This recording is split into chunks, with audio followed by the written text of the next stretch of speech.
क्या तहरीक इंसाफ के बानी चेयरपर्सन खान साहब ने कोई मैंडेट दिया है बातचीत के लिए, और अगर दिया है तो किससे?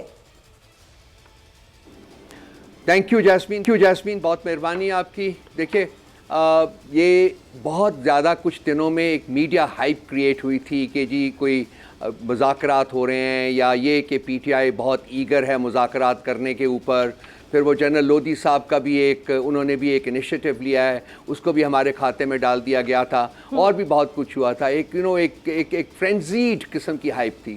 सो टेक्निकली खान साहब ने उसको कूल डाउन करने के लिए उन्होंने 3 लोगों को, कमेटी नहीं बनाई, 3 लोगों को नॉमिनेट किया है कि ये 3 लोग जो हैं ये अगर कोई पॉसिबिलिटी बनती है तो ये इस्टेब्लिशमेंट के साथ एंगेज कर सकते हैं।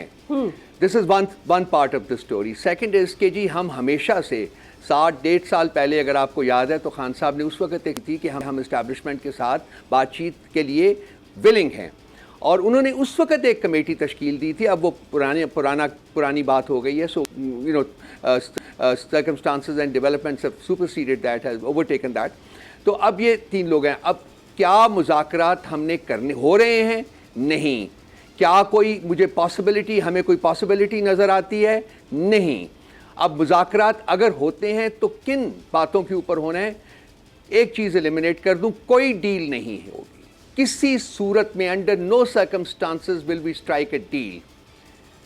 तो क्या वो इश्यूज हैं जो कि हम एस्टैब्लिशमेंट के साथ डिस्कस करना चाहेंगे? Okay then let me sorry let me stop. किया हुआ मैंडेट। एक सेकंड रऊफ हसन साहब, कथा कलामी माफ। Let's first clear that because we have ample of time and then we will talk about the किस पे आप बात करना चाहेंगे।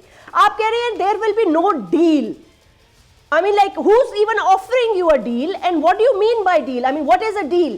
डील क्या होगी या क्या हो सकती है जिसकी चेमागोइयां हो रही हैं या बातें हो रही हैं या इल्जामात लग रहे हैं, या वो क्या डील एंटिसिपेट हम कर रहे हैं, या हवाओं में जो हम बातें कर रहे हैं, व्हाट इज दैट डील?